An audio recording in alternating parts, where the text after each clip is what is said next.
जिस भाव से आप श्रवण करने के लिए बैठे हो, जो तुम्हारी कामना है, जिस कामना से आप भगवान देवाधिदेव महादेव की कथा को सुनने के लिए बैठे हो, बाबा वो कामना पूर्ण जरूर करेगा। बस उसमें सबसे ज्यादा जरूरी है आपका विश्वास, आपका भरोसा, आपका समर्पण।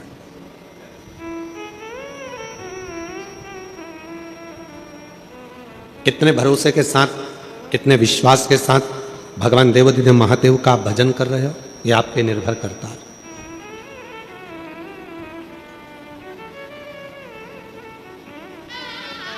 किसी ने पूछा कि शिव महापुराण की कथा में जाकर क्यों बैठना चाहिए।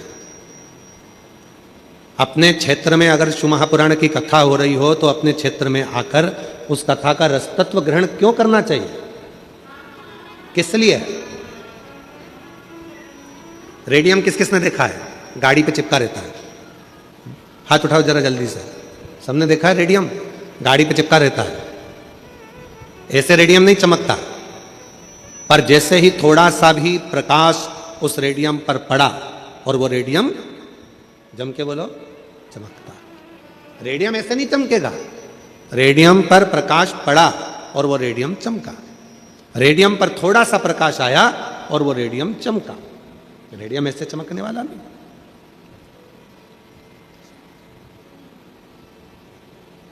अब कोई कहे कि रेडियम चमक तो है ही नहीं रहा साहब, जबरदस्ती का हमने लगा कर रखा है, रेडियम चमक ही नहीं रहा है, इतने दिन से हमने लगा कर रखा है, चमक ही नहीं रहा है।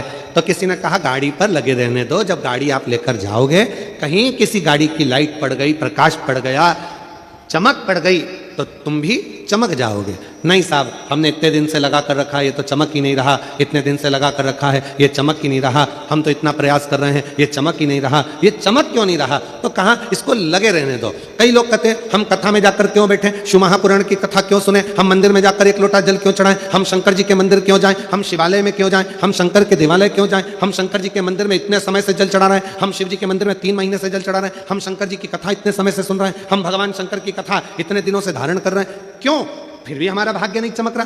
ध्यान देना, शिव महापुराण की कथा पंडाल में जाकर जब आप सुनते हो, समझ लो कि पंडाल की रज, भूमि की मिट्टी जब आपके शरीर से लगती है, समझ लेना कि रेडियम आप पर चिपक गया और एक ना एक दिन फिर शंकर की चमक आपको चमका कर ही रहती है। शिव की चमक चमका कर रहेगी। एक पत्र है, अच्छा है।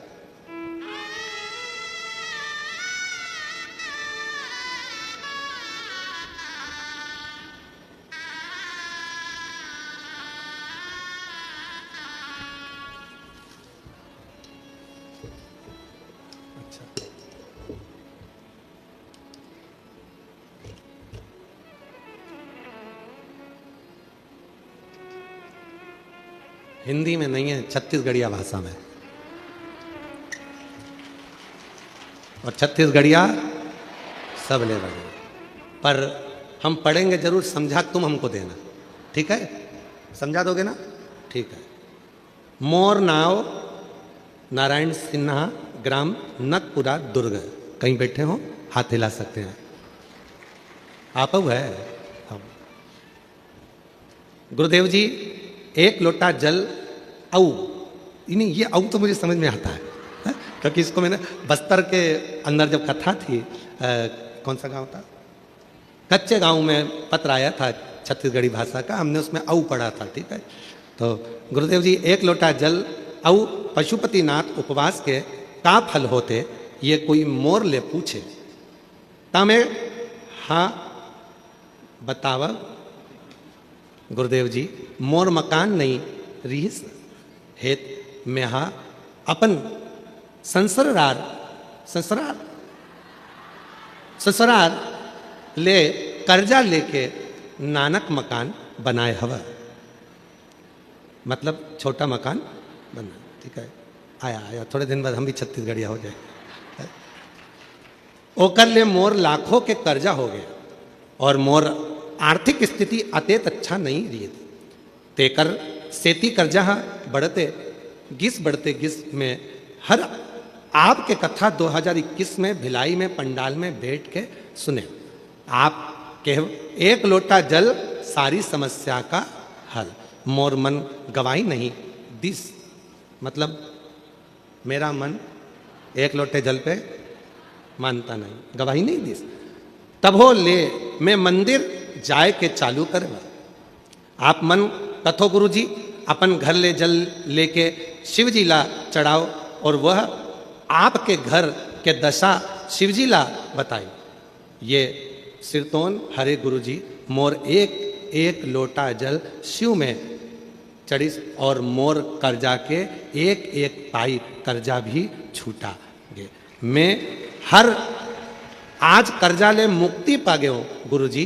यही महीना दिनांक 2/12/2025 मंगलवार को मैं कर्जा से मुक्त हो गए। भोला सब दुख काटो गुरुदेव, शिव की कृपा।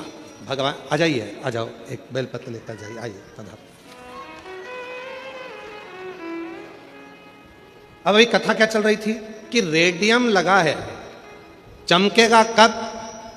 बोलो चमके, जब उस पे प्रकाश पड़ेगा। आप कथा सुनते रहो, सुनते रहो, सुनते रहो, शिव जी पे एक लोटा जल चढ़ाते रहो, चढ़ाते रहो, चढ़ाते रहो। जब ये रेडियम तुम्हारे शरीर से चिपक गया है, शिव की कथा तुमसे लग गई है, शिव पुराण की मिट्टी जब तुम्हारे शरीर से चिपक गई है, तो एक ना एक दिन शंकर का प्रकाश पड़ेगा और तुम चमकोगे जरूर, ये निश्चित चमकोगे।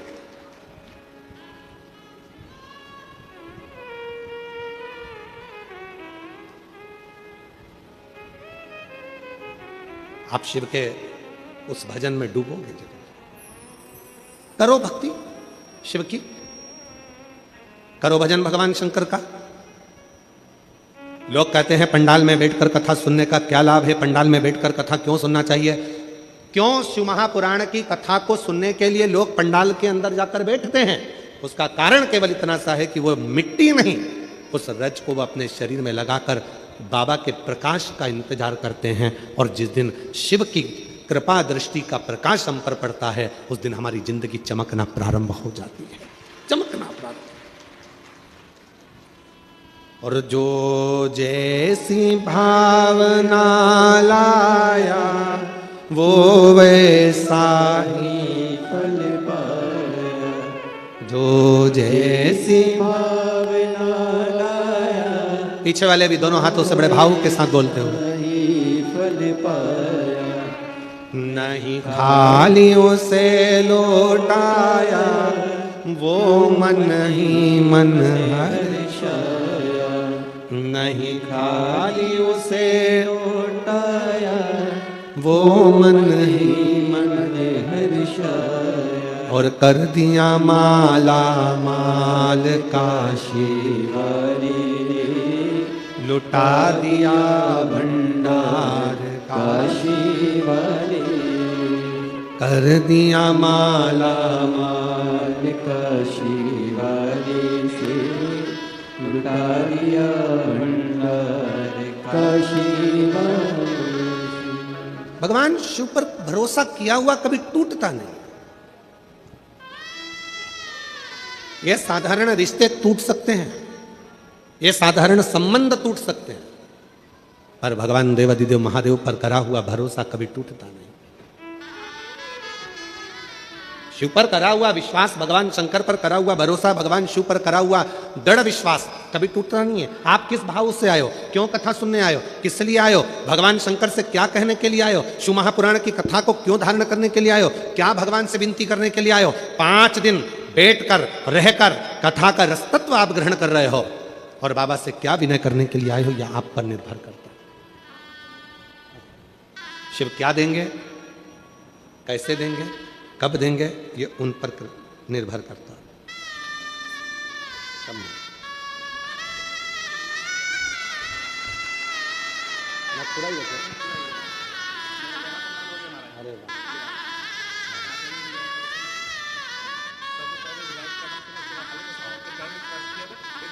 बाबा की भैया कह रहे हैं कि कर्जा बहुत ज़्यादा था, चुकाना मुश्किल था, पर मैंने भी भिलाई की कथा में जाकर बाबा से विनती कर दी थी कि 11 पंडाल में बैठकर कथा सुनूंगा, बस मेहनत भी खूब करूंगा, तो मेरा पूरा कर्जा जो लाखों में है वो चुकवा दे।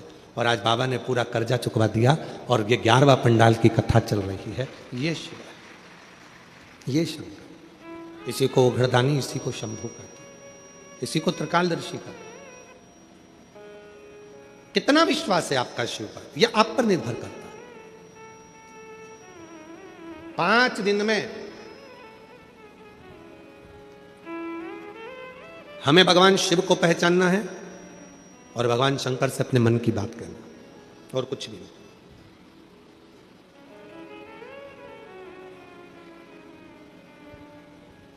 और जो रात्रि को रुकने वाले हैं उनसे निवेदन करूंगा कि पंडाल में जब आप सोते हैं, रहते हैं, पूर्ण सुरक्षा के साथ में रहें और साथ में भगवान देवाधिदेव महादेव की अविरल भक्ति करते रहें।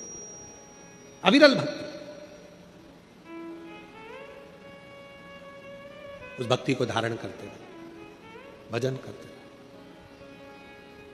जितनी देर रहो यहां उतनी देर आपके मुख से श्री शिवाय नमस्तुभ्यं, श्री शिवाय नमस्तुभ्यं, श्री शिवाय नमस्तुभ्यं, श्री शिवाय नमस्तुभ्यं। आप भगवत भजन में लीन रहो।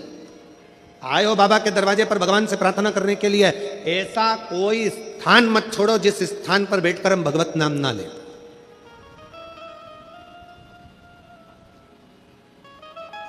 कितनी सुंदर एक कथा आती है कि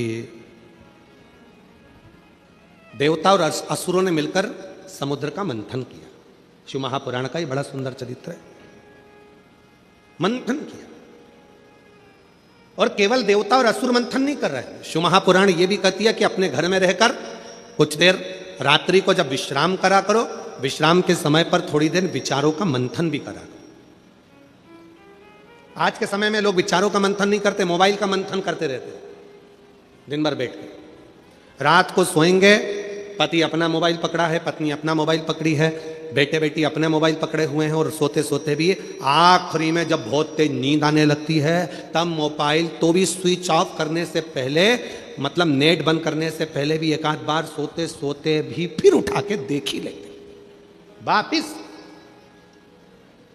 रख दिया, सो रही है तो भी ध्यान में आया, वापिस देखते हूं मैसेज करा कि नहीं करा, फिर उठाया, फिर देखा, वापिस। अब कहां गया विचारों का मंथन? और कितना विचित्र समय चल रहा है, थोड़ा अंदाजा लगाइएगा। कितना विचित्र समय चल रहा है, जरा अंदाजा लगाइएगा आज का समय कितना विचित्र है। एक भाई बहन यदि अपना फोटो स्टेटस पे लगाते हैं तो उनको लिखना पड़ता है माय सिस्टर, मेरी बहन।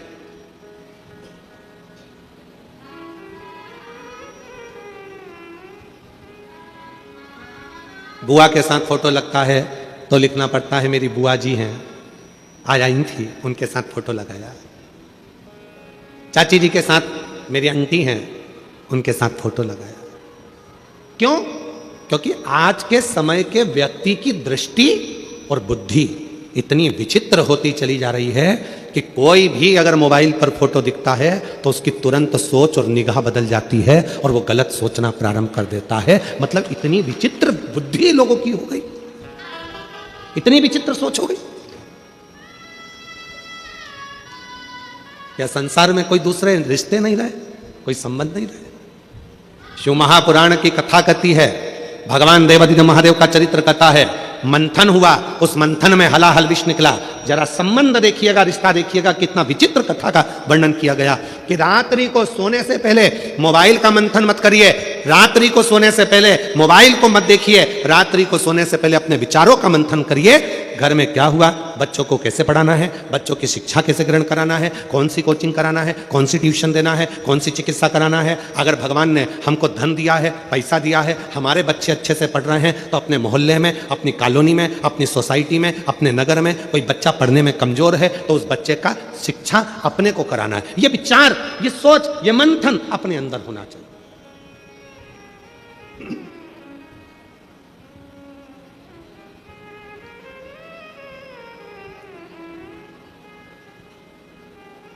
और हमने पहले भी कहा, आज फिर कहते हैं, 1 रुपए का दान किसी को मत दो, अठन्नी भी किसी को मत दो, अपने पास रखो। कहां लगाना? अपने पड़ोस में, अपने मोहल्ले में।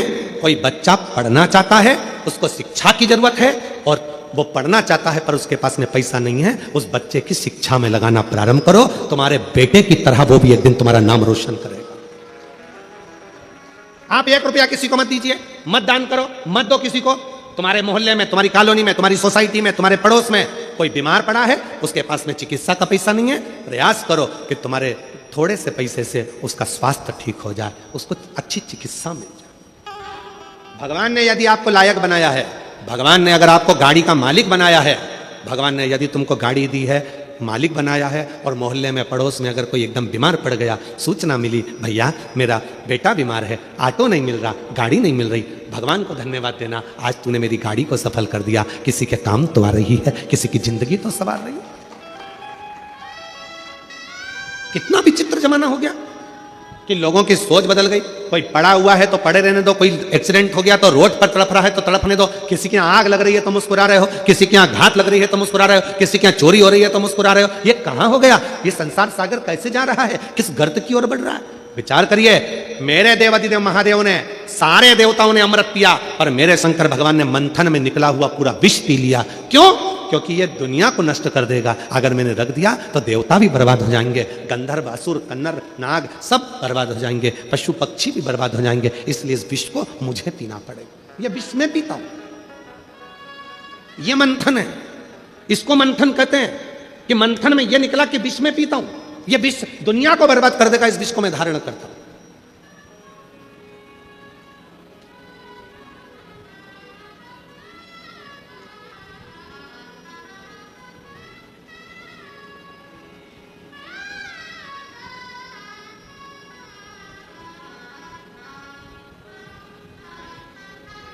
यदि बस्तर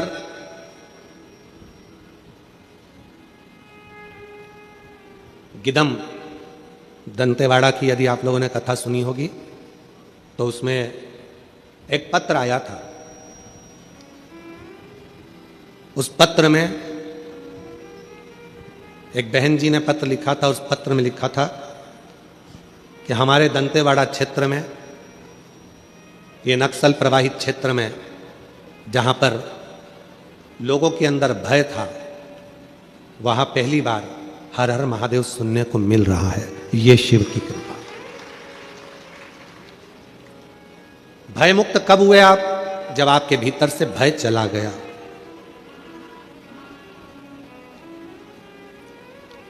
एक पत्र अच्छा है, देखिए।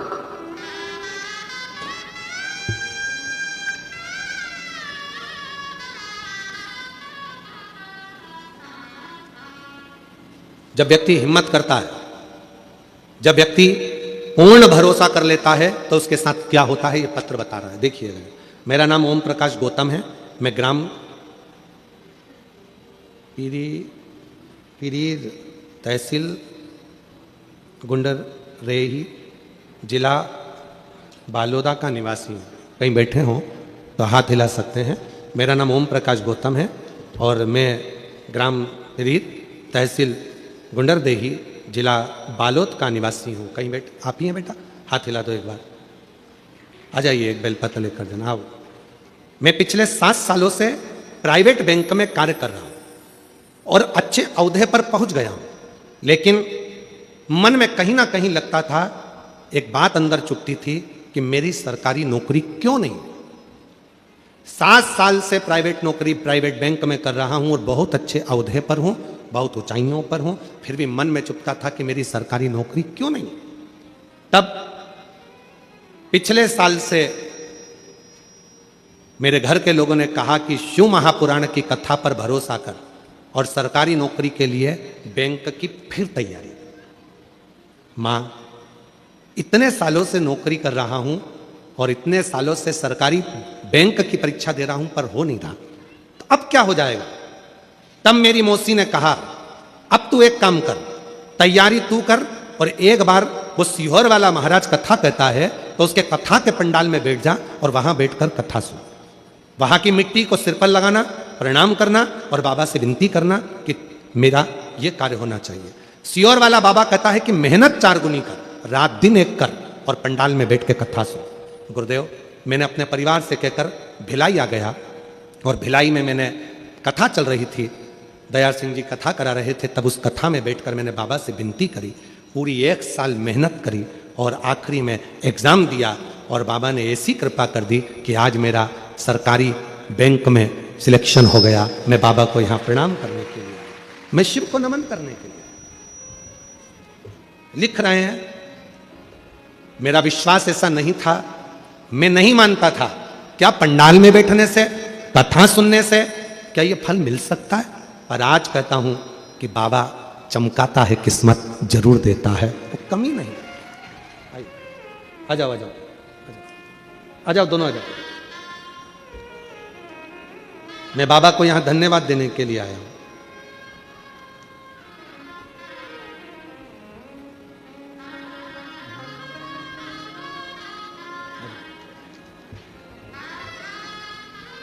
शंभू,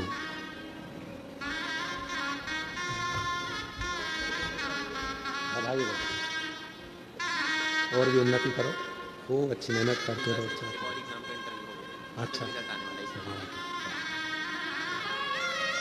बेटा कह रहा है एक सरकारी नौकरी का रिजल्ट तो आ गया, एक रिजल्ट और आने वाला है, उससे भी ऊंची पोस्ट का, और कह रहा है कि विश्वास है उसमें भी सफलता हासिल कर लूंगा, ये भरोसा। और ऐसे दयालु नाथ से रिश्ता बनाइए, बोलो ऐसे दयालु नाथ से रिश्ता बनाइए, ऐसे दयालु नाथ से रिश्ता बनाइए, ऐसे दयालु नाथ से, सब बोलिए, रिश्ता बनाइए, मिलता रहेगा आपको, मिलता रहेगा आपको, जो कुछ भी चाहिए मिलता रहेगा आपको, जो कुछ भी चाहिए। मांगा है भोलेनाथ से वरदान एक ही, मांगा है भोलेनाथ से वरदान एक ही, मांगा है भोलेनाथ से वरदान एक ही, तेरी दया बनी रहे जब तक है जिंदगी, तेरी कृपा बनी रहे जब तक है जिंदगी। से एक संबंध जोड़िए, एक संबंध। गिदम दंतेवाड़ा बस्तर की कथा में कहा था, शिव महापुराण की कथा में वही जाता है जिसको शिव बुलाता है और जिसकी झोली खुशियों से भरने वाला होता है, उसी को बुलाता ही नहीं है। तुम दुनिया का सारा प्रयास कर लो, मेरा भोले बाबा तुम्हें कथा में नहीं बुलाएगा। गाड़ी तैयार है, सबने विचार कर लिया चलना है, अपने पास में कथा हो रही है, नगपुरा में कथा हो रही है, इसके बाद छत्तीसगढ़ में कथा सावन में आएगी, 6-8 महीने की देरी लगेगी, इसलिए मौका है, अपन पूरा प्रयास कर लो कि अपने को नगपुरा की कथा जरूर सुनना है, बाबा से प्रार्थना करना है और बाबा से विनय करना है। बस विचार मंथन चलता रहा, अब तो जाना है, चाहे कुछ भी हो जाए। सारी तैयारी कर ली, मालूम पड़े कि कोई घर में अड़चन आ गई, नहीं जा पाए। तुम्हारा जाने का मन था, तुम नहीं पहुंच पाए, और पड़ोसन का जाने का मन नहीं था, तो भी पड़ोस की गाड़ी जा रही थी, उसमें बैठ के चली गई। मतलब बाबा को उसकी झोली में कुछ देना था, बाबा को उसको कुछ प्रदान करना था, इसलिए बाबा ने बुलाया। क्यों बुलाता? और ऐसे दयालु नाथ से, सारे पंडाल वाले बोलो, पीछे वाले, आगे वाले, साइड वाले, अड़ोसी पड़ोसी, पीछे वाले धड़ोसी, सब बोलो ऐसे दयालु नाथ से। इनको तो बोलने तो मुझे सुनाई देगा। हाँ, ऐसे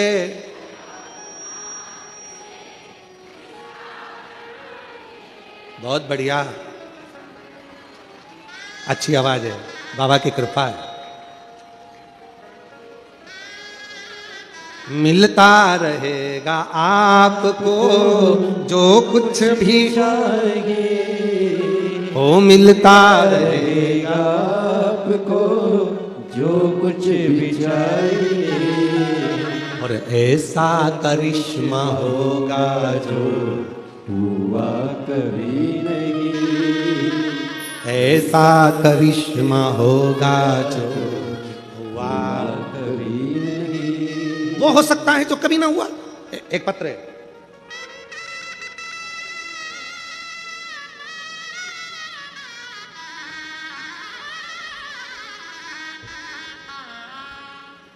मेरा नाम प्रीतम कुमार, देवांगन, मैं गया नगर दुर्ग में रहता हूं।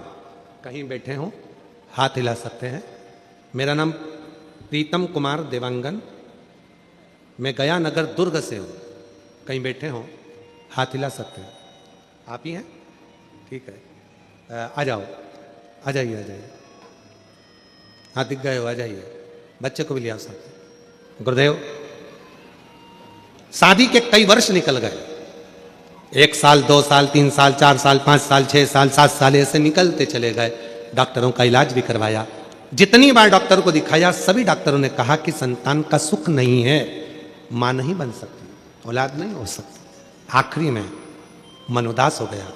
कई वर्ष निकलने पर जब भी वेद, डॉक्टर, गोदी भरवाना, झोली, बाबा सब करा पर औलाद नहीं। तब एक पड़ोस की बहन जी ने कहा कि तुम पति पत्नी एक बार कथा में पंडाल में बैठकर कथा क्यों नहीं सुनते। तब 2022 में हम बाबा की कथा को सुनने का मन बनाया गुरुदेव, और मंदिर जाना प्रारंभ करा। 2022 में हम सीहोर भी चले गए, कुबरेश्वर धाम। वहां जाकर हमने कंकर शंकर पूजन भी करी और वहां बैठकर कथा का रसतत्व भी ग्रहण किया। गुरुदेव, शिव महापुराण की कथा हमने कुबरेश्वर धाम पर बैठकर नियम लिया, 5 पंडाल कथा सुनेंगे बाबा, ऐसी कृपा कर दे कि बस गोदी भरा जाए, संतान दे दे। गुरुदेव, बाबा ने कृपा करी और अक्टूबर 2024 को हमने 5वीं कथा पूरी करी और बाबा की ऐसी कृपा हुई कि 17 दिसंबर 2024 को बाबा की कृपा से बाबा ने करुणा करी और बाबा की कृपा से गर्भ ठहरने का क्रम सूचित मिला। बाबा की ऐसी कृपा हुई 29/7/2025 को बाबा की कृपा से हमारे यहाँ पुत्र रत्न की प्राप्ति कई वर्षों के बाद, जहां डॉक्टरों ने मना कर दिया था, कोई डॉक्टर नहीं कहता था कि तुम मां बन सकती हो, पर बाबा की कृपा से कई सालों के बाद बाबा ने हमारी झोली खुशियों से भर दी। और मिलता रहेगा जो कुछ भी चाहिए, मिलता रहेगा आपको जो कुछ भी चाहिए, मांगा है भोलेनाथ से। ये शिव कृपा से 29/7/2025 को बाबा ने संतान का सुख दे ही दिया। एक लाइन उन्होंने बोला, लोग कहते थे कथा के पंडाल में बैठने से क्या औलाद हो सकती है।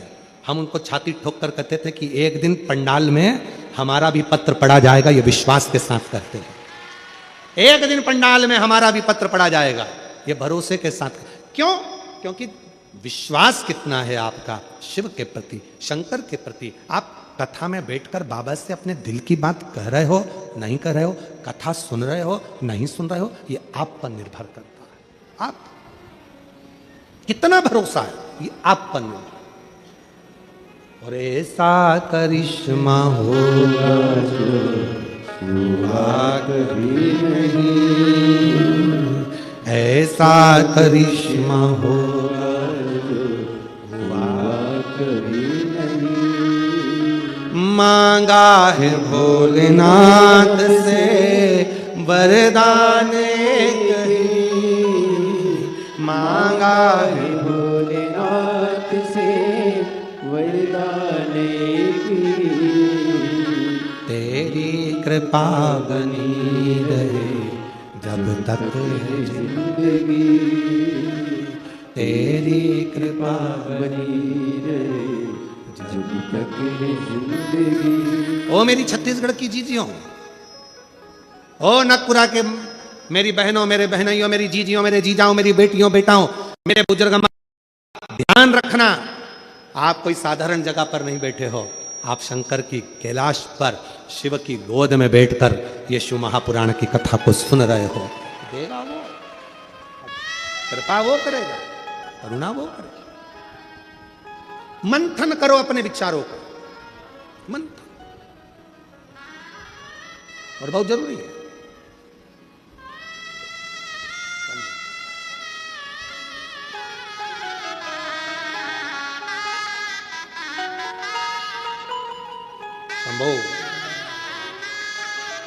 मांगा है भोलेनाथ से वरदाने के लिए, मांगा है भोलेनाथ से वरदाने के लिए।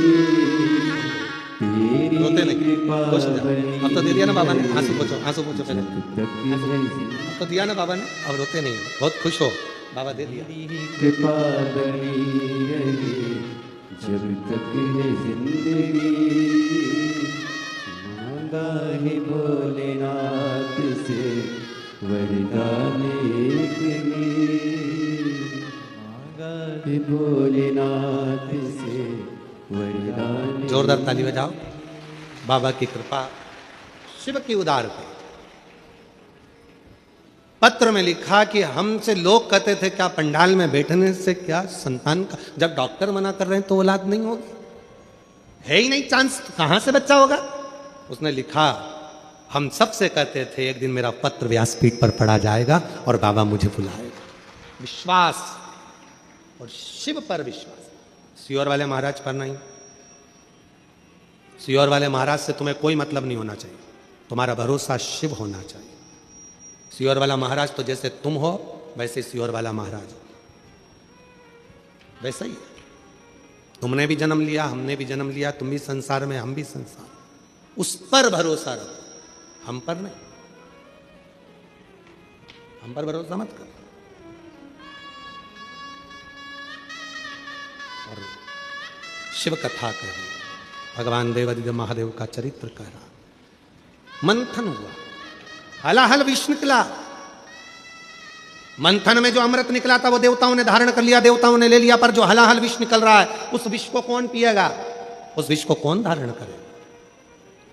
संसार में जितने भी लोग हैं वो सब अच्छाई लेने वाले हैं, बुरा कोई ग्रहण करने वाला नहीं है। थोड़ा सा भी काम बिगड़ा कोई अपने माथे पर नहीं लेता, महाराज कोई नहीं, कोई अपने माथे पर नहीं लेता। अगर कार्यक्रम बिगड़े, कोई काम बिगड़े, कोई घर में व्यवस्था बिगड़े, अव्यवस्था हो जाए, कोई व्यवस्था गड़बड़ा जाए, कोई काम गड़बड़ा जाए, कोई अपने माथे नहीं लेता। किसने करा, इनने करा, किसने किया, उसने किया, हमने कुछ नहीं किया, हमने तो पूरी व्यवस्था करी थी, हमने तो ये करा था, हमने तो वो करा था, हमने तो ये किया, हमने तो वो किया। बिगड़ा तुमने बिगाड़ा, हमने नहीं बिगाड़ा।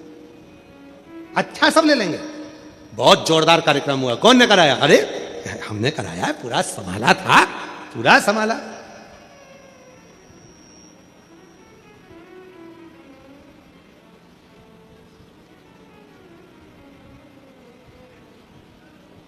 जब हम बस्तर में कथा करने के लिए गए, गिदम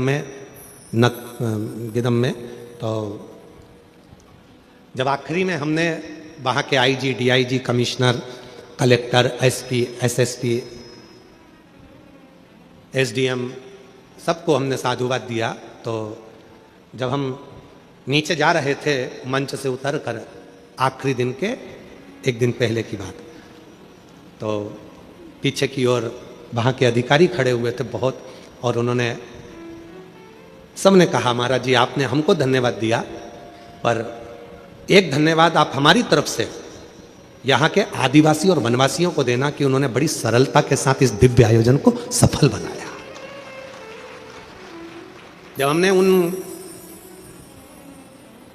अधिकारियों के मुख से सुना तो बड़ी प्रसन्नता हुई। कहा, गुरुजी यहाँ का आयोजन, इस नक्सल प्रवाहित क्षेत्र का आयोजन अगर कोई सफल कर सकता है तो यहाँ का वनवासी और आदिवासी ही सफल कर सकता है, बाकी क्या किसी की सामर्थ्य। ये उनकी सामर्थ्य, उनका प्रेम, उनको शिव पुराण सुनना थी, उनको शंकर की भक्ति करना थी, तो उन्होंने इस पूरी कथा में चार चांद लगा दिए। और उसी तरह ये आज हम यहाँ इस बहुत दुर्ग का ये बहुत गांव क्षेत्र है। जब हम वहाँ से चले, जिस क्षेत्र में हम रुके हैं वहाँ से चले, तो गांव के अंदर गांव, कल हम आएंगे तो हम सारे गांव के नाम भी लिख के लाएंगे, ठीक है। राइट में ये गांव, लेफ्ट में ये गांव, ये गांव, वो गांव, गांव गांव गांव गांव गांव।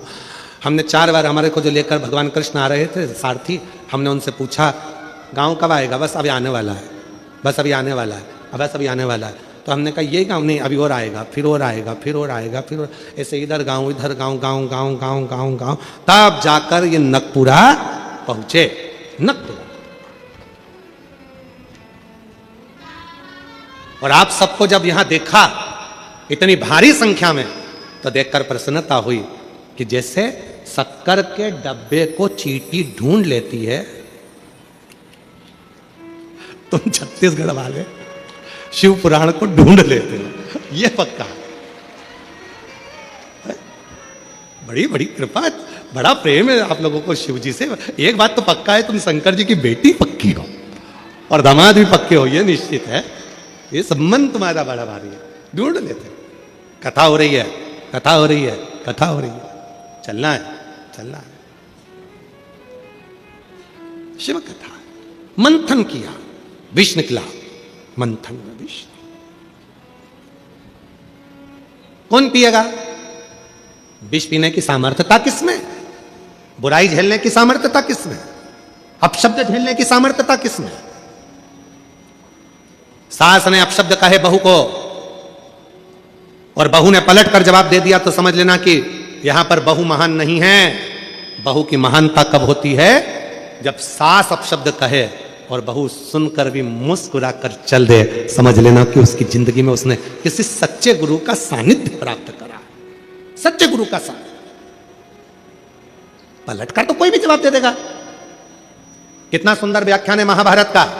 द्रौपदी के सोते हुए 5 पुत्रों का वध अश्वत्थामा ने कर दिया। तलवार उठाई अश्वत्थामा ने और द्रौपदी के 5 पुत्रों का वध करा। अश्वत्थामा तो विद्वान थे, गुरु के पुत्र थे, इतनी विद्वत्ता थी उनमें, फिर उन्होंने द्रौपदी के 5 सोते हुए पुत्रों को क्यों मार दिया? क्योंकि एक रात्रि पहले अश्वत्थामा अपने शिविर के बाहर, पंडाल के बाहर बैठे थे, कुर्सी लगा के बड़े आनंद के साथ। रात्रि का समय था, एक उल्लू आया और वो उल्लू आया, रात का समय था। रात के समय पर उल्लू ने कौवे के घोंसले पर आक्रमण कर दिया और उसके बच्चों को मार मार कर उल्लू खाने लगा। अश्वत्थामा ने देख लिया, अगर ये पांडव जिंदा दिन में नहीं मर सकते तो इनको रात को मारो। उल्लू जैसी बुद्धि, उल्लू जैसा कर्म। अश्वत्थामा ने केवल उल्लू को देखकर उसके जैसा कर्म करना प्रारंभ कर दिया। और द्रौपदी के 5 पुत्र सो रहे थे, अश्वत्थामा उसमें प्रवेश कर गया और द्रौपदी के 5 पुत्रों का वध कर दिया। 5 पुत्रों का वध। द्रौपदी को मालूम पड़ा कि तुम्हारे 5 बेटे मर गए। अश्वत्थामा को पकड़कर भीम अर्जुन लेकर आए, सामने लाकर खड़ा कर दिया। द्रौपदी के हाथ में तलवार दे दी भीम ने और अर्जुन ने। ले द्रौपदी, इस अश्वत्थामा ने तेरे 5 बेटों को मारा है, तलवार लेकर तू इसको मार दे। द्रौपदी हाथ जोड़कर खड़ी हो गई, मैं इसको नहीं मार सकती, ये मेरे गुरु का पुत्र है। तो क्या हुआ? इसने तेरे बेटे को मारा तो तू इसको मार दे। द्रौपदी ने महाभारत के इस पर्व के अंतर्गत जो बात कही वो पूरे विश्व को धारण करना चाहिए। द्रौपदी ने कहा, इसने मेरे बेटे को मारा तो मैं भी इसको मार दूं, ये कहां की रीति है? द्रौपदी कह रही है, अगर कुत्ता हमको काटेगा तो क्या हम कुत्ते को काट लेंगे? बोलो तो रही मेरी छत्तीसगढ़ की जीजियों, होता है ऐसा? जम के बोलो, जम के जरा। अड़ोसान, होता है ऐसा? नहीं। अड़ोसान होता है? पीछे वाले धड़ोसी नहीं। द्रौपदी ने कहा, कुत्ता हमें काटता है तो हम कुत्ते को नहीं काटते। अश्वत्थामा ने मेरे पुत्र को मार दिया तो मैं अश्वत्थामा का शीश काट दूं, ये कहां की रीति है? मैं नहीं मार सकती, मैं शीश नहीं काट सकती, नहीं काटूंगी। कुत्ता हमें काटे और हम कुत्ते को काटे, यह हमारे यहां की रीति नहीं है। पर आज के समय में यही हो रहा है। सास कुछ बोली, बहू पलट कर जवाब दे दी, ये तो उसी में का हाल हो गया। कुत्ता हमें काटा, हम कुत्ते को काट गए। क्यों? किस लिए? बोलने दो। आग लगे बस्ती में, अपन रहो मस्ती में। क्या किसको रोइए, चादर तान के सोइए। क्या करना अपन को? हो रहा है ना, ठीक है। कोई गाली दे रहा है ना, देने दे। कोई अपशब्द कह रहा है ना, कहने दो। ध्यान देना, जिस पर दुनिया हंसी है उसी ने भारत का इतिहास रचा है। उसी ने भारत का इतिहास रचा है। जिस पर दुनिया हंसी उसी ने इतिहास रचा है। उसी ने इतिहास रचा।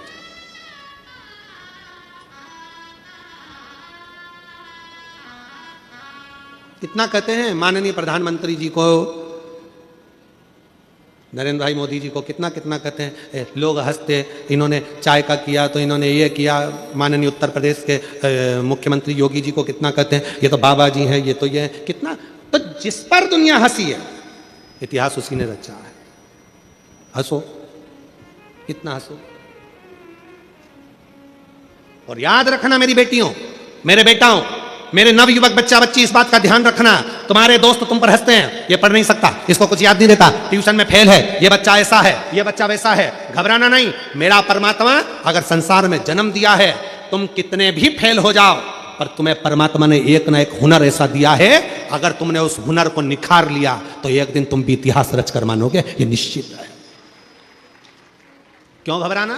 किस लिए घबराना? जिस पर दुनिया हंसी है, खूब हंसते हैं लोग, हंसने का काम है, ताना देने का काम है दुनिया का, पर घबराना नहीं।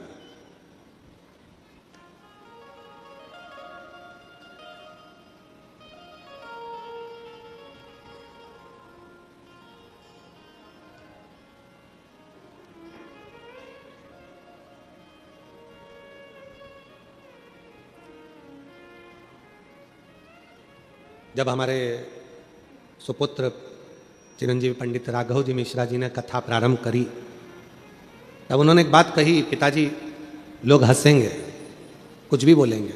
हमने कहा लोग हंसेंगे, ताना कसेंगे, कसने दो। दुनिया की रीति है, तुम कुछ नहीं करोगे तो भी हंसेंगे और कुछ करोगे तो भी हंसेंगे। इसलिए अपने कर्म को करते हुए आगे बढ़ो, मेहनत करो, परिश्रम करो, संघर्ष करो, और अपने अंदर जो भोलेनाथ की दिव्य ज्योति अपने अंदर विराजमान है, उस ज्योति का दर्शन संपूर्ण जगत को करो। संपूर्ण जगत,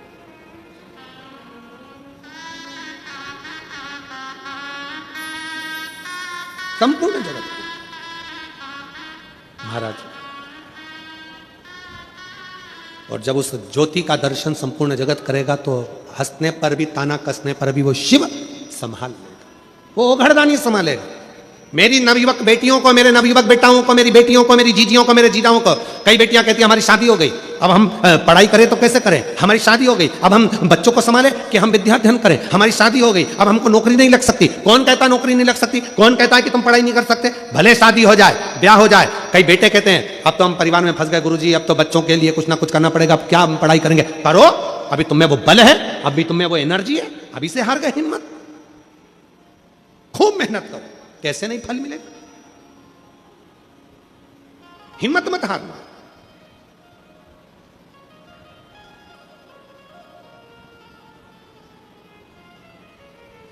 और तेरी कृपा का क्या है भरोसा, कब किस पर जरासी हम पर। वो कृपा करेगा, जरूर करेगा। आप अपना ध्यान केंद्रित रखना, भटकना नहीं, अपने मन को पूरा पक्का रखना, शिव संभाल लेगा, शिव संभाल, शंकर संभाल। क्यों भटके? देव अधिदेव महादेव ने सामने से विष आया, विष कौन पिएगा? शंकर कहते हैं पार्वती इस विष को मैं पीऊंगा। मैं? हाँ। मेरे स्वामी विष पिएंगे? हाँ। देवता तो अमृत पी रहे हैं, उनको पीने दो, उनको पीने महाराज, उनको पीने। और बहुत दिन हो गए भोले से बिछड़े, बहुत दिन हो गए भोले से बिछड़े, भोले जी से बिछड़े, महादेव से बिछड़े, भोले जी से बिछड़े, महादेव से बिछड़े। बहुत दिन हो गए भोले से बिछड़े, बहुत दिन हो गए भोले से बिछड़े, बहुत दिन हो गए भोले से बिछड़े, बहुत दिन हो गए भोले से बिछड़े। ओ भोले जी से बिछड़े महादेव से बिछड़े, भोले जी से बिछड़े महादेव से बिछड़े। ओ भोले जी से बिछड़े महादेव से बिछड़े, भोले जी से बिछड़े महादेव से बिछड़े। बहुत दिन हो गए भोले से बिछड़े, बहुत दिन हो गए भोले से बिछड़े। बहुत दिन हो गए भोले से बिछड़े, बहुत दिन हो गए भोले से बिछड़े।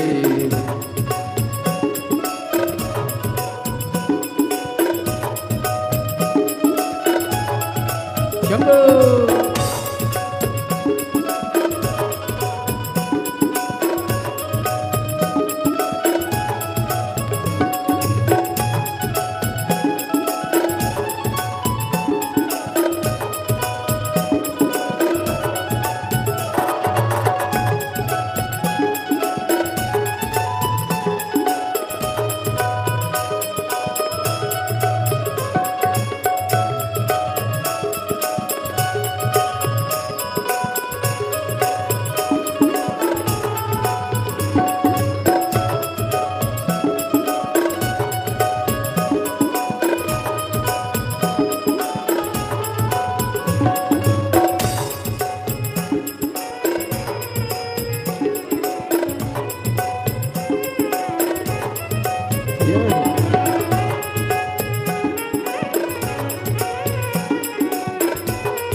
को सांप ही भागे, मेरे भोले बाबा को सांप ही भागे, मेरे भोले बाबा को सांप ही भागे, मेरे भोले बाबा को सांप ही भागे। बहुत दिन हो गए सांप को देखे, बहुत दिन हो गए सांप को देखे, बहुत दिन हो गए भोले से बिछड़े, बहुत दिन हो गए भोले से बिछड़े, बहुत दिन हो गए भोले से बिछड़े, बहुत दिन हो गए भोले से बिछड़े, बहुत दिन हो गए भोले से बिछड़े, बहुत दिन हो गए भोले से बिछड़े।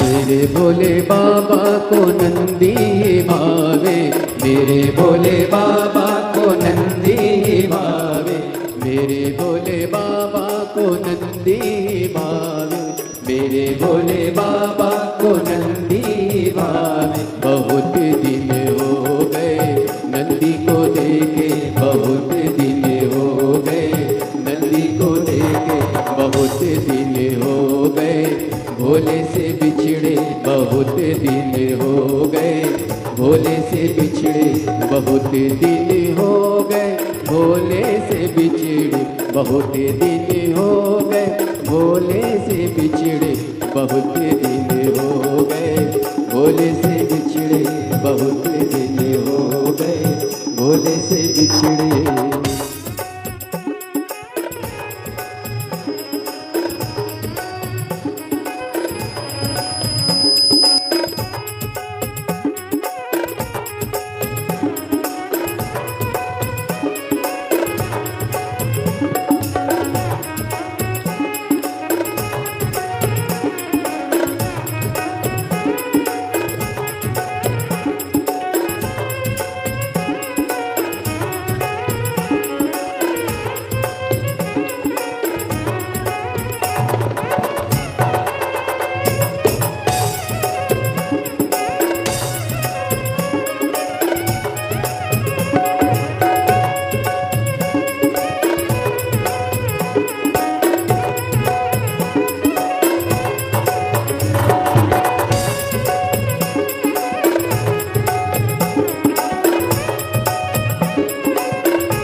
भोले बाबा को गौराई भावे, मेरे भोले बाबा को गौराई भावे, मेरे भोले बाबा को गौराई भावे, मेरे भोले बाबा को गौराई भावे। बहुत दिन हो गए गौरा को देखे, बहुत दिन हो गए गौरा को देखे, बहुत दिन हो गए गौरा को देखे, बहुत दिन हो गए गौरा को देखे, गौरा जी को देखे, बाबा को देखे, भोला जी को देखे, बाबा को देखे, बहुत दिन हो गए भोले को देखे। बहुत दिन हो गए भोले से बिछड़े, बहुत दिन हो गए भोले से बिछड़े, बहुत दिन हो गए भोले से बिछड़े, भोले से बिछड़े महादेव से बिछड़े, भोले से बिछड़े महादेव से बिछड़े, भोले से बिछड़े महादेव से बिछड़े, ओ भोले से बिछड़े महादेव से बिछड़े, बहुत दिन हो गए भोले से बिछड़े, बहुत दिन हो गए भोले से बिछड़े।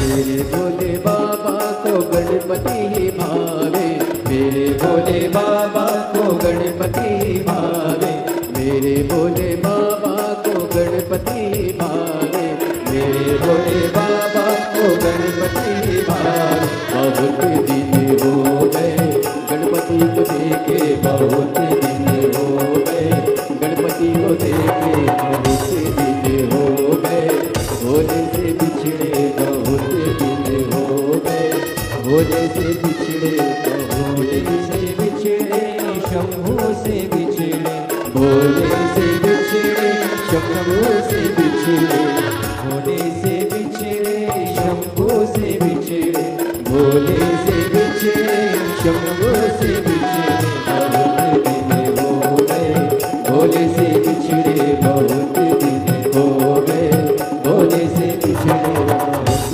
दिन हो गए भोले से बिछड़े, बहुत दिन हो गए भोले से बिछड़े, बहुत दिन हो गए भोले से बिछड़े, बहुत दिन हो गए भोले से बिछड़े, बहुत दिन हो गए भोले से बिछड़े, बहुत दिन हो गए भोले से बिछड़े, बहुत दिन हो गए भोले से बिछड़े, बहुत दिन हो गए भोले से बिछड़े, बहुत दिन हो गए भोले से बिछड़े, बहुत दिन हो गए भोले से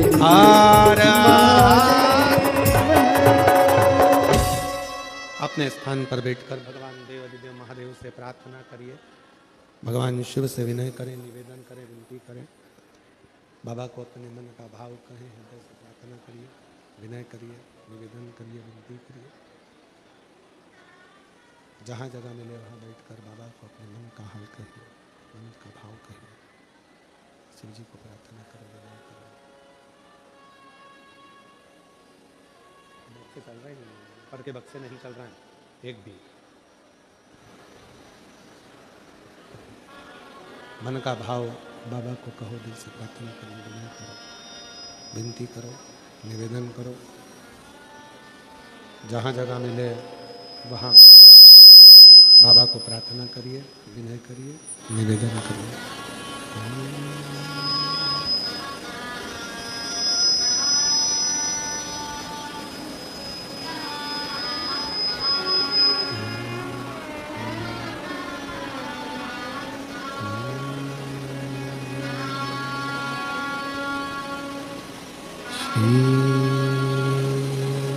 शिवाय नमस्तुभ्यं श्री शिवाय नमस्तुभ्यं श्री शिवाय नमस्तुभ्यं श्री शिवाय नमस्तुभ्यं श्री शिवाय नमस्तुभ्यं भोला सब दुख काटो हमारा ओ भोला सब दुख काटो हमारा शिव शंकर जपो तेरी माला भोले बाबा जपो तेरी माला भोला सब दुख काटो हमारा ओ भोला सब दुख काटो हमारा देश है मंगल मंगलकारी वेश है मंगल मंगलकारी शमशान वासी हमारा शमशान वासी हमारा ओ भोला सब दुख काटो हमारा ओ भोला सब दुख काटो हमारा।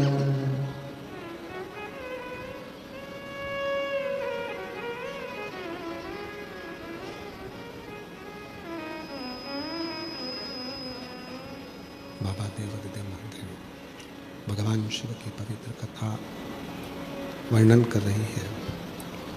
शिव महापुराण की कथा कह रही है भगवान शिव ओगड़दानी त्रिकालदर्शी कैलाशी विनाशी मंथन, उस मंथन में निकला हुआ विष पार्वती जी कह रही हैं कि इस विष को आप पिएंगे? हाँ प्रभु, ये तो हलाहल विष है जिसको पीना चल नहीं आ रहा है, रेशा नहीं आ रहा है। ये तो हलाहल विष है, इसको आप पिए, ये श्रेष्ठ नहीं है। भगवान देवादिदेव महादेव ने पार्वती जी को समझाया कि पार्वती, अमृत पीने वाला श्रेष्ठ नहीं जितना विष पीने वाला। जो बुराइयों को, दूसरों के अपशब्द को, दूसरों के तानों को, दूसरों के आड़े टेढ़ी बातों को भी जो पचा ले, वो संसार में कोई साधारण नहीं हो सकता। इसलिए अमृत पीने वाले को देवता कहते हैं, देव कहते हैं, और विष पीने वाले को देव अधिदेव महादेव कहते हैं। विष पी गए,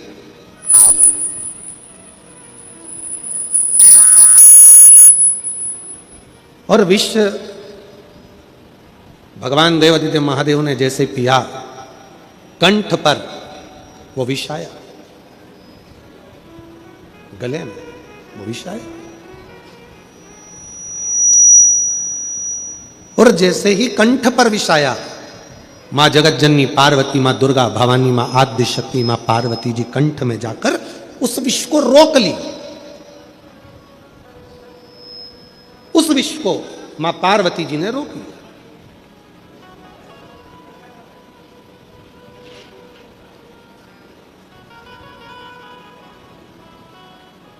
शिव उस विष के तपन से तरहा रहे थे।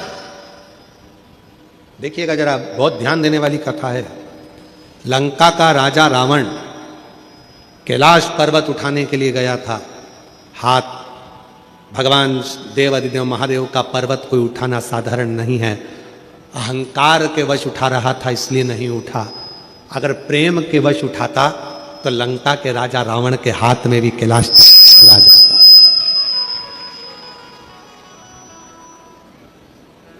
यदि प्रेम वश उठाता तो, और यदि प्रेम से लंका का राजा रावण अगर उठाता कैलाश पर्वत तो उसके हाथ में होता। पर वो पर्वत उठाते समय हाथ भगवान ने अपने पांव का अंगूठा थोड़ा सा नीचे करा भोलेनाथ ने, और हाथ टूटने लगे, दबने लगे। तब रावण ने भगवान शिव को पुकारा, शिव को उच्चारण किया भगवान शंकर के नाम का। भगवान शंकर को जो पुकारा, स्तुति करी है शिव की कि ये मेरे हाथ टूट रहे हैं, ये मेरे हाथ दब रहे हैं।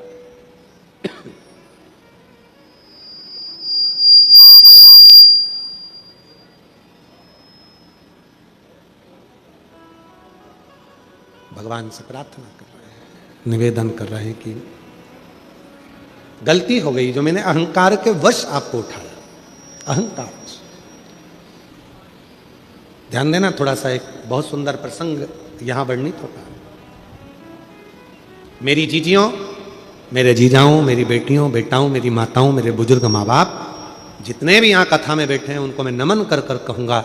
और जितने आस्था चैनल के माध्यम से पूरे विश्व में, पूरे देशों में, विदेशों में बैठकर इस पवित्र कथा का जो लाभ ले रहे हैं उनसे भी निवेदन करूँगा कि मेरे शिव को पाने के लिए दिखावे की जरूरत नहीं पड़ती है। मेरे शिव को पाने के लिए बहुत आडंबर की जरूरत नहीं पड़ती है। मेरे शिव को पाने के लिए बहुत अहंकार की जरूरत नहीं पड़ती है।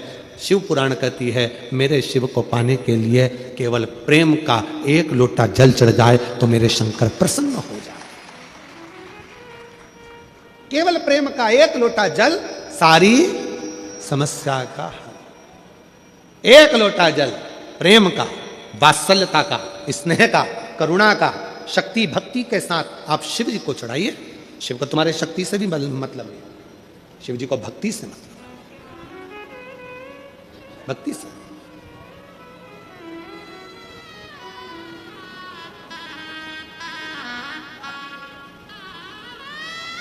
एक पत्र में एक बहन जी ने लिखा है, कभी कभी हम शंकर भगवान को ब्रश से रगड़ देते हैं।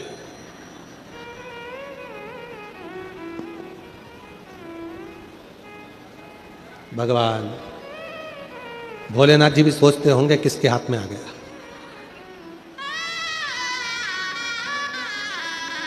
महाराज शिव जी को ब्रश से रगड़ने की जरूरत नहीं है। फिर किसी ने कहा कि हम भोलेनाथ जी को जब काले पड़ जाते हैं तो हम उन पे नींबू लगा के रगड़ देते हैं। ना ना नहीं, ना नींबू का रस, ना नींबू, और ना ही ब्रश, ना साबुन, ना तुम्हारा सर्फ, कुछ भी नहीं, कुछ भी नहीं। बाबा को अगर रगड़ना ही है तो हल्दी डालो, जल डालो और बाबा को अच्छे से हल्दी और चंदन से लेपन कर कर खूब रगड़ो।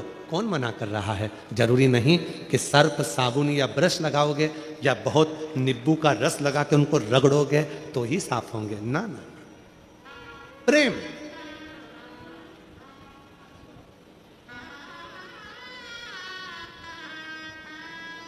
और भगत के बस में है भोलेनाथ, भगत के वश में है भोलेनाथ। भगत बिना ये कुछ भी नहीं है, भगत बिना ये कुछ भी नहीं है, भगत गए की जान, भगत के वश में है भोलेनाथ। भगत प्रेम।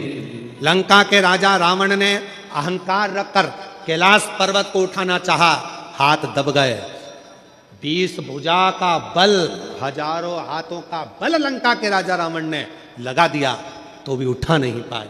अगर उठा नहीं था, प्रेम के बल पर उठा लेते, उठ जाते। प्रेम के बल पर। एक प्रसंग है, पहले कभी स्मरण में नहीं आया, पर आज स्मरण में आया है नगपुरा में, तो बड़े सावधानी से सुनिएगा। एक बार मां आद्य शक्ति पार्वती अपनी सखी गजमुखी के पास गई। क्या नाम था उनकी सहेली का? गजमुखी। जम के बोलो, गजमुखी। उनकी सखी गजमुखी के पास गई। ध्यान देना थोड़ा सा। एक शिवजी के गण नंदी और एक पार्वती जी की सहेली गजमुखी। कहते हैं शंकर भगवान के गण नंदी इतने सुंदर थे, इतने सुंदर थे कि उनको देखकर अप्सराएं भी उनकी ओर आसक्त हो जाती थी। इतने सुंदर थे, इतने सुंदर। तब बाबा देवादिदेव महादेव की आराधना में नंदी लग गए। शिवजी ने कहा वर मांगो, तुमको क्या चाहिए? तो कहा कि मेरा मुख बदल दो, मुझे ये मनुष्य का चेहरा नहीं चाहिए। क्यों?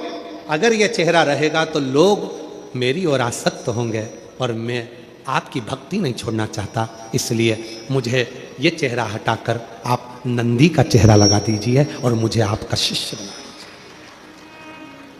दूसरे नंबर पर है माता पार्वती जी की सहेली गजमुखी।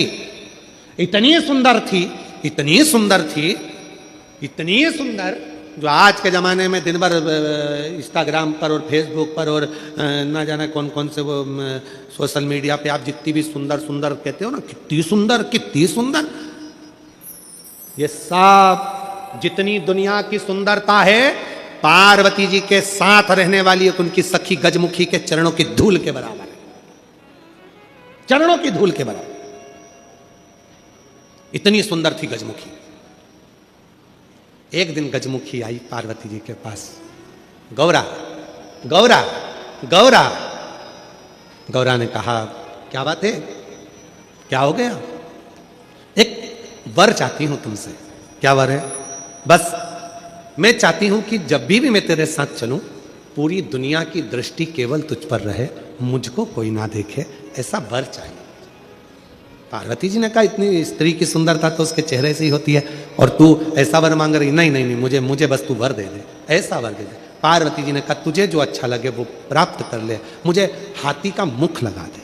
हाथी का, ठीक है। गजमुखी हो गई पार्वती जी, बहुत सुंदर।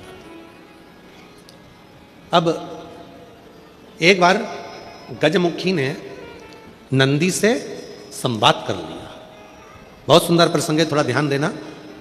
पहली बार स्मरण में आया इसलिए उसको सुनाने का मन कर गया। बहुत सुंदर प्रसंग। गजमुखी ने नंदी से एक बार संवाद कर लिया।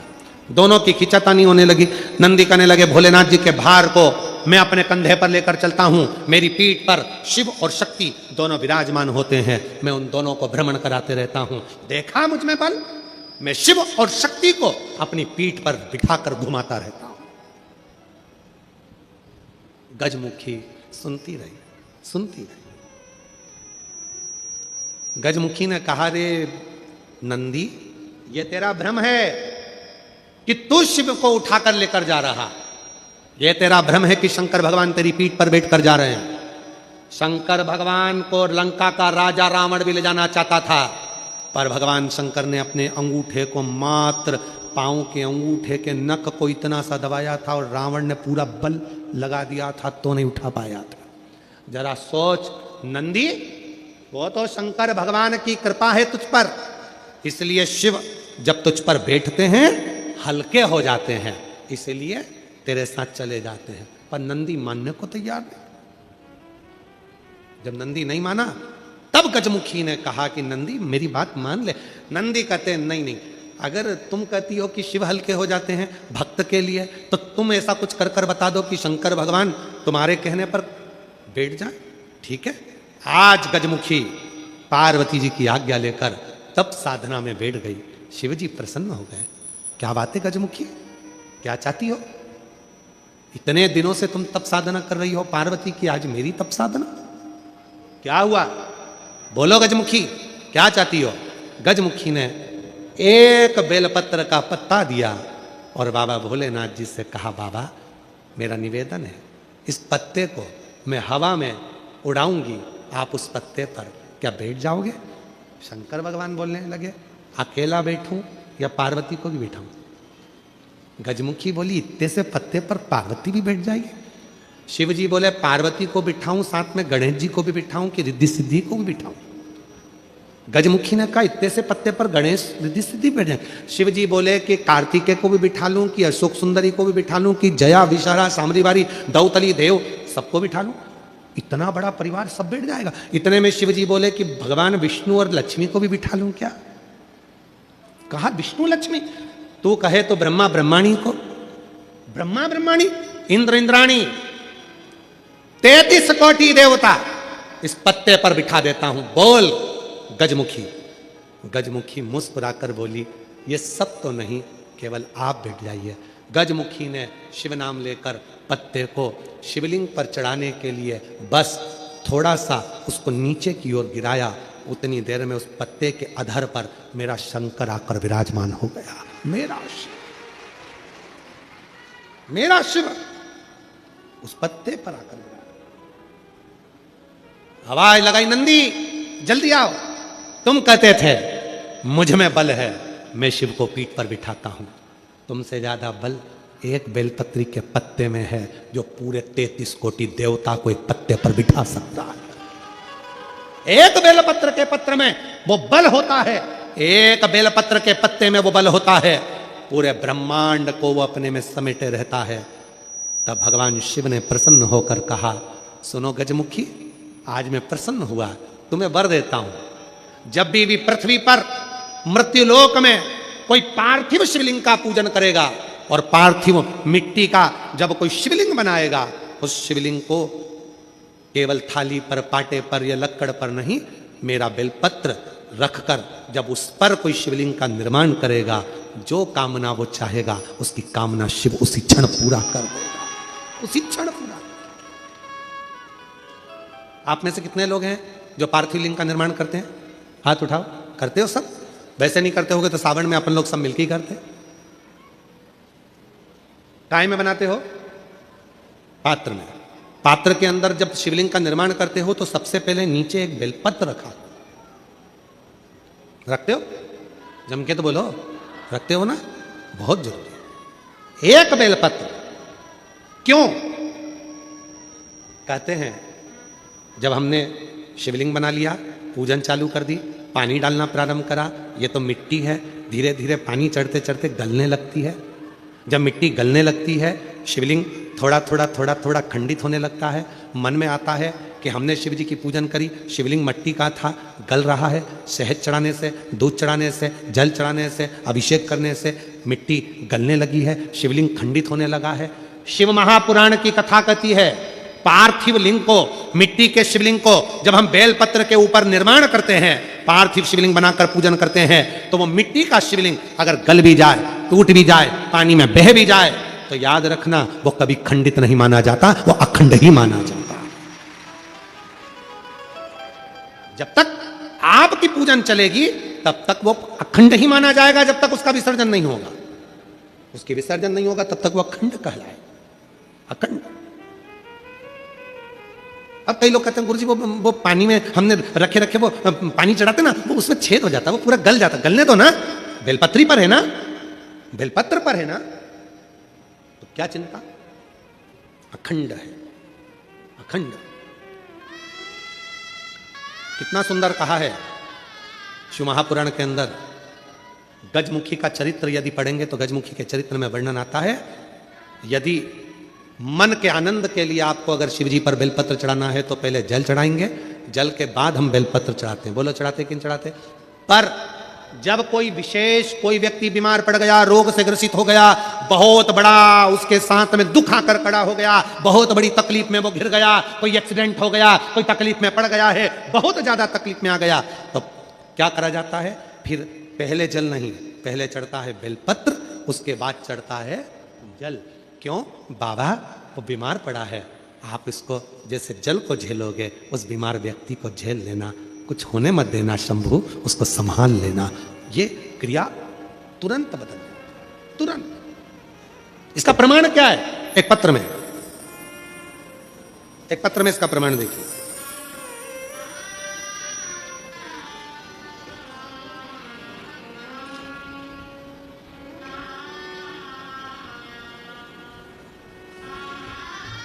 अर्चना कुमारी, पति का नाम अखिलेश सिंह, छत्तीसगढ़ पुलिस, पुत्री अयाशी आयाशी, एड्रेस BIL रामपुर बेना, अरवल डिस्ट्रिक्ट, अरवल बिहार।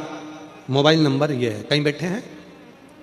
कहीं बैठे हो तो हाथ हिलाइएगा, हाथ हिलाइएगा अगर कहीं बैठे। आप ही हैं क्या? ठीक ठीक ठीक, हाथ हिला दो एक बार।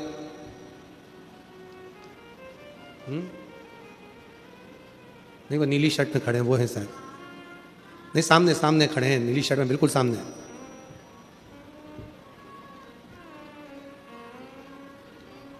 हाँ यही है, हाथ हिलाइए एक बार वापस। ठीक है, दिख गए, आ जाइए। गुरुदेव, 7 साल हो गए थे, मेरे घर में औलाद नहीं थे। जब संतान नहीं हुई, लोग ताना भी देते थे, अपशब्द भी कहते थे। 7 साल तक डॉक्टर ने इलाज करा, कहा कि तुम्हारी दोनों ट्यूब ब्लॉक है और दोनों ट्यूब ब्लॉक होने के कारणवश तुम्हारे यहाँ संतान का सुख नहीं है, तुम्हें IVF कराना पड़ेगा। IVF भी कराया तो भी IVF कराने पर भी वो फेल हो गया, संतान नहीं।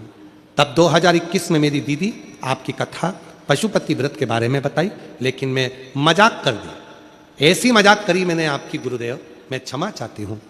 सब उम्र निकल गई और तू कह रही है कि वो सियोर वाला महाराज कथा कहता है और सुनो, लोग कहते हैं कि उनकी कथा से जो मांगो वो मिलता है। गुरुदेव, आपकी बहुत खिल्ली उड़ाई, बहुत हंसी में आप पर। मेरी दीदी के कहने पर जब मैं आपके ऊपर विश्वास नहीं करी, खूब मैंने खिल्ली उड़ाई। फिर मैंने विचार करा कि मेरी दीदी बोल रही है तो एक बार करने में क्या जाता है। शिव पुराण पर भरोसा करा और भरोसा कर कर जब डॉक्टरों ने कह दिया था कि तुम्हारी दोनों ट्यूब ब्लॉक है, बच्चा नहीं हो सकता, तब पहली बार अपनी दीदी के कहने पर शिव महापुराण की कथा पंडाल में सुनी। बाबा से प्रार्थना करी कि मैं क्षमा चाहती हूँ, मैं आप पर बहुत हंसी हूँ, विश्वास नहीं कर पाई हूँ, मुझे औलाद दे दो ना बाबा। बाबा ने ऐसी कृपा करी। 29/9/2022 को बाबा की कृपा से मेरे घर में संतान की प्राप्ति हुई। मैं बाबा को प्रणाम करती हूँ। गुरुदेव, पर किस्मत किसको कहते हैं कुछ समझ नहीं आता। बाबा, घर में खुशियाँ आई थी, बाबा ने खुशियाँ दी थी 29/9/2022 को और 13/10/2022 को मेरे पति मंत्रालय नया रायपुर राखी थाने पर ड्यूटी से वहाँ से आ रहे थे और उनका एक्सीडेंट हो गया। एक्सीडेंट हुआ, भयंकर एक्सीडेंट के कारणवश उनका ब्रेन पूरा फट गया, शरीर पूरा बेकार हो गया। उन्हें वेंटिलेटर पर डाल दिया। डॉक्टर ने कहा केवल 1% चांस हैं, मात्र 1% चांस हैं, और कहकर वेंटिलेटर पर डाल दिया। पड़े रहे, इलाज चलता रहा। मैं भी छोटी सी बच्चा कहाँ लेकर जाती। 15 दिन हुए थे बच्चे को। 15-20 दिन तक वेंटिलेटर पर पड़े रहने पर डॉक्टर ने कह दिया इसको कब तक यहाँ रखोगे, ले जाओ, ये काम के नहीं। क्या करें? डॉक्टर से कहा आप मेहनत करो। उसी समय 9 नवंबर को आपकी कथा गुड़ियाड़ी रायपुर में थी। एक्सीडेंट के तुरंत बाद हमने सुना था कि पंडाल की मिट्टी बहुत कामगार होती है। आ गई अपने छोटे से बच्चे को लेकर, 15 दिन का बच्चा लेकर, पति का एक्सीडेंट, और डॉक्टर ने 1% चांस और कोमा में पड़ा हुआ था। पंडाल में पहुंची, कथा हो चुकी थी, वहां की मिट्टी को लेकर हॉस्पिटल गई। वहां पर पति के पास मिट्टी रखकर उसके शरीर पर लगाई। थोड़ी देर बाद कोमा में पड़े हुए पति के शरीर में हलचल उत्पन्न होना प्रारंभ हुई, और जब शरीर में हलचल हुई, 40 दिन के बाद मेरे पति, थोड़ी सी हलचल होती है और हलचल होने के बाद धीरे धीरे शरीर काम करना प्रारंभ करा। काम करते करते बाबा, डॉक्टर भी कहते हैं कि ये व्यक्ति कोमा में ही पड़ा रहता, पूरी जिंदगी पर उठता नहीं, क्योंकि ब्रेन पूरा बेकार हो चुका था। पहला कैसे हमारी जिंदगी में जो व्यक्ति यहाँ से सही होकर जा रहा है। और गुरुदेव बाबा की कृपा से आज मेरे बाबा ने मेरे पति को भी अच्छा कर दिया, मेरी गोदी भी भर दी, और हमने लिया था मेरा पति अच्छा हो जाए। रायपुर गुड़ियारी, दुर्ग जयंती स्टेडियम, नया रायपुर येजबहार और नकपुरा, ये 5 जगह पर कथा सुनी। आज बाबा को प्रणाम करने के लिए हम आए हैं, नमन करने के लिए। विश्वास, आ जाओ। शिव भरोसा किसको कहते हैं? जिसका पति अंतिम सांसें गिन रहा हो, डॉक्टर ने कह दिया 1% चांस है, 40 दिन तक कोमा में पड़ा हो, ब्रेन खुला हो, शरीर हाथ में कोई कंपन ना हो, श्वास केवल मशीन से धड़क रहा हो, और बच्चा नहीं, गोद में 15 दिन के बच्चे को लेकर जो बिलख रही हो, उसकी दशा क्या होगी? जरा विचार कर। रोते नहीं होगा, अब तो बाबा अच्छा कर दिया। आजा बाबू, आ जाओ।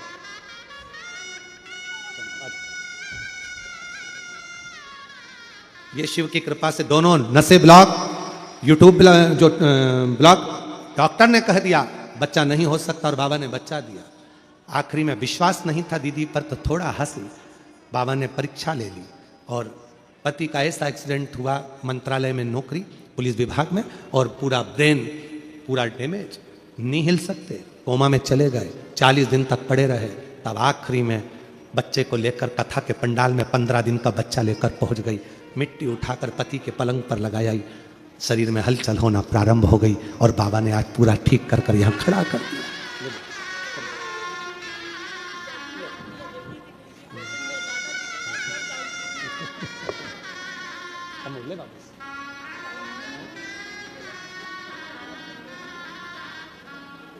ले बेटा, आ जाओ, प्रणाम करो।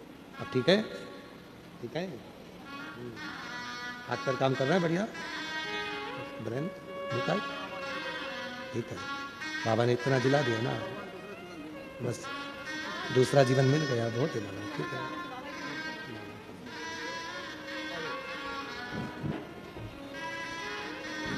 हे त्रिपुंडधारी, हे त्रिशूलधारी, हे त्रिपुंडधारी, हे त्रिशूलधारी, महादेव नमन चरणों में स्वीकार कीजिए, सबका किया है मेरा भी उद्धार कीजिए, उद्धार कीजिए। है त्रिपुंडधारी, है त्रिशूलधारी। मेरी जीजियों, ये दुनिया की दृष्टि में केवल शिव पुराण की कथा है। ये दुनिया की दृष्टि में लोगों को लगता है सियोर वाला बाबा आता है, कथा सुनाकर चले जाता है, पर जिसने पंडाल की महत्वता को जान लिया, जिसने कथा के पंडाल की मिट्टी की महत्वता को जान लिया, जिसने शिव महापुराण की महत्वता को जान लिया, बाबा ने उसका हाथ पकड़ लिया। सोचो उस महिला से जो 15 दिन की बच्ची को गोदी में लेकर कथा के पंडाल में दौड़ी होगी, जब डॉक्टर ने कह दिया होगा कि 1% चांस, 99% शरीर जा चुका है, चला गया, कुछ भी नहीं है शरीर, कुछ भी नहीं। वो तो नौकरी कर रहे थे, सर्विस कर कर घर आ रहे थे। इसने, उसके भी मन में उत्साह था कि मेरे घर में बच्चा हो गया इतने सालों के बाद, और नौकरी कर कर और घर आ रहे, सर्विस में, पुलिस विभाग में नौकरी, और आ रहे घर, और एक्सीडेंट को योग समझो। किसको, किसका भरोसा? वो बोल रहा है मेरे को मेरा दूसरा जीवन मेरे भोलेनाथ ने मुझे दे दिया। किसका भरोसा, किसके आश्रित? और फिर निवेदन करूं मेरी बहनों, मेरी जीजियों, जीजाओं, मेरी बेटियों, बेटाओं, मेरे भाई, मेरी बहन, मेरे बुजुर्ग माँ बाप, याद रखना, ये कुबरेश्वर धाम से चलकर ये शिवपुराण अगर तुम्हारे क्षेत्र में आई है तो तुम्हें कुछ देने के लिए आई है, कुछ लेने के लिए नहीं। कुछ देने के लिए 5 दिन झोली पसार कर, उसको नमन कर कर, प्रणाम कर कर, दिल से उससे प्रार्थना कर कर, उससे अपने मन की बात कह कर सब कुछ प्राप्त कर सकते। मिलता रहेगा आपको जो कुछ भी चाहिए, जो कुछ मिलता रहेगा आपको जो कुछ भी चाहिए। ये उस पर भरोसा, उसकी दृढ़ता, उसका विश्वास आपके भीतर हो। महाराज, जब आप प्रसन्न रहें तो पहले जल चढ़ाएं, बेलपत्र चढ़ाएं, पर यदि घर में तकलीफ है, दुख आ गया, कोई बहुत बड़ी घटना हो गई, घात लग गई, तब उस समय पर जल पहले नहीं, पहले बेलपत्र चढ़ाओ शिव जी पर, फिर जल चढ़ाओ। जब आप बेलपत्र चढ़ाएंगे उसके बाद जल चढ़ाएंगे तो वो बेलपत्र आपके घर में जो तकलीफ है, कोई हॉस्पिटल में पड़ा है, दुखी है, उसको वो झेल लेता है, फिर उसको भटकने नहीं देगा। बाबा उसको ठीक कराकर भेज ही देगा अपने घर की ओर, उसको संभाल लेगा, संभाल लेगा। विश्वास की पूर्णता, भरोसे की पूर्णता शिव कथा कह रही है। भगवान शंकर का पवित्र चरित्र कह रहा है। भगवान गजमुखी ने एक बेलपत्र पर देवाधिदेव महादेव को विराजमान कर दिया। एक बेलपत्र की महत्वता को जो जान जाए उसकी जीवन आनंदित हो जाता है। एक बेलपत्र की महत्वता, बेलपत्र के वृक्ष के नीचे लगाया गया दीप, बेलपत्र के नीचे चढ़ाया गया जल, बेलपत्र के नीचे बैठकर चढ़े हुए जल का अपने ऊपर प्रोक्षण, बेलपत्र के वृक्ष के नीचे ब्राह्मणों का भोज, बेलपत्र के वृक्ष के नीचे बैठकर किसी सौभाग्यवती नारी को खीर का भोग, बेलपत्र के वृक्ष के नीचे बैठकर किया गया भोजन हमें अमृत की तुल्यता प्रदान कर देता है, अमृत की तुल्यता दे देता। इसीलिए कुबेरेश्वर धाम पर आने वाले, सीहोर कुबेर भंडारी के दरवाजे पर आने वाले जितने शिव भक्त होते हैं, जहां पीछे की ओर बेलपत्र की वाटिका है, जहां पर 11-21 पेड़ बेलपत्र के बहुत आनंद के साथ लगे हैं, उसके नजदीक में बैठकर लोग अपना भोजन बड़े भाव से ग्रहण करते हैं, भाव से वहां बैठकर। हाँ, ये जरूर है कि अभी कुबेरेश्वर धाम पर थोड़ा काम चल रहा है, तो बट वृक्ष के उधर भी काम चल रहा है और साथ में जहां बेल वाटिका है वहां भी काम चल रहा है, तो लोग कम पहुंच पाए। पर आने वाले समय में जब आप लोग कुबेर भंडारी के दरवाजे पर सीहोर पहुंचेंगे तो जो बरसों 500-600 साल पुराना जो बट वृक्ष है उसका जब दर्शन करेंगे, बेल वृक्ष का वाटिका का दर्शन करेंगे, तुमरू का कॉरिडोर का दर्शन करेंगे, तो जीवन का एक आनंद आपको प्राप्त हो, आनंद।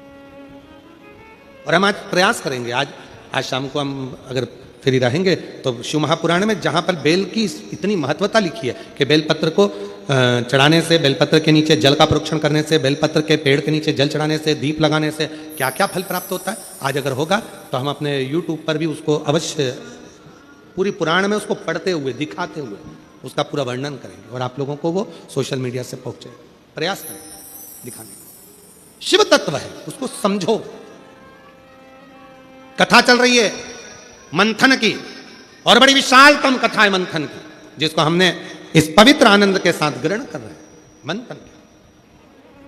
और ये कथा आगे, इसमें बहुत सारा वर्णन है इस मंथन की कथा में, समय की सीमा है पर कथा की थोड़ी ना सीमा है, तो उसको हम प्रयास करेंगे। अभी देवराज नाम के ब्राह्मण का प्रसंग लेते हैं, और ये जो मंथन का प्रसंग है इसको कल इसको पुनः लिया जाए, और इसमें 3 तरह के पुष्प का जो वर्णन है इस मंथन के प्रसंग है। नारी के गर्भाशय में जो गांठ हो जाती है, वो गर्भाशय की गांठ समाप्त कैसे करी जाए, पुरुष के कहीं भी अंग के अंदर अगर वो गांठ पड़ जाती है तो उस गांठ को कैसे समाप्त किया जाए, उसके अंतर्गत ये मंथन का प्रसंग बड़ा सुंदर है। उसमें पुष्प की महत्वता कल के प्रसंग में उसका स्मरण करेंगे। आज देवराज ब्राह्मण का प्रसंग लेते हैं। तो कुछ देवराज नाम का ब्राह्मण जो कि अपने कर्म से वंचित हो गया था, चोरी करने लगा था और चोरी के धन को लेकर जा रहा था। शिवालय में जाकर उसको शरीर में ताप पड़ गया, बुखार आने लगा, शरीर उसका कांपने लगा, ठंड लगी शरीर बहुत। तब 2 क्षण की शिव महापुराण की कथा सुनी उसने और बेलपत्र के वृक्ष के नीचे प्राणों को त्याग दिया, शिव के धाम चला गया, शंकर के। फिर वर्णन आता है, एक बिंदुक नामक का ब्राह्मण जिसकी धर्मपत्नी का नाम चंचुला था, पानी में डूबकर मर गया था, प्रेत योनि में पड़ गया, पानी में डूबकर मर गया। गहरा जलाशय है, नदी, तालाब, बावड़ी, झरने, नदियां, कुएं, बावड़ी, ध्यान रखो छोटे बच्चे इसके पास ना जाए, जलाशय के पास ना जाए। बिंदुक प्राण छोड़ दिए, प्रेत योनि में पड़ गया। चंचुला देवी ने काशी में शिवपुराण कथा सुनकर पार्वती जी की सखी बन गई और फिर प्रार्थना करी तुमरुका जी से। शिव महापुराण के यजमान स्वयं देव अधिदेव महादेव ईश्वर जी गोरा जी बने और बड़े भाव से कथा का तत्व ग्रहण कर रहे हैं। और पवित्र शिव महापुराण की कथा तुमरुका जी के मुख से प्रारंभ होती है। जोरदार ताली बजाएं ईश्वर गोरा जी के लिए। आज की कथा प्रथम दिवस की विराम ले रही है। कल कथा का द्वितीय दिवस रहेगा। बड़े आनंद के साथ कथा अपने भाव के साथ प्रारंभ रहेगी। ये कथा 17 तारीख से 21 तारीख तक 5 दिवसीय जिला दुर्ग के इस पवित्र नकपुरा के अंतर्गत ये कथा हो रही है। भाव से इस कथा का लाभ 1 बजे से 4 बजे तक लें। और फिर कथा 24 से 28 दिसंबर 5 दिन तक कथा पोद्दार स्कूल के पास JP infra complex Hatkesh Mira road east Mumbai में कथा रहेगी। फिर 4 से 10 जनवरी तक शिव महापुराण की कथा सूरत गुजरात में रहेगी। महाराज 16 से 22 जनवरी की कथा बड़ौदा गुजरात में रहेगी। फिर इसके बाद में बड़े प्रेम से 5 से 9 फरवरी तक शिव महापुराण की कथा नांदेड़ महाराष्ट्र में रहेगी। 11, 12, 13 3 दिवसीय शिव महापुराण की कथा डबरा मध्य प्रदेश में रहेगी। 14 से 20 फरवरी सीहोर मध्य प्रदेश में रुद्राक्ष महोत्सव रहेगा। आप सभी बड़े प्रेम से इन कथाओं का लाभ लेते हुए अपने जीवन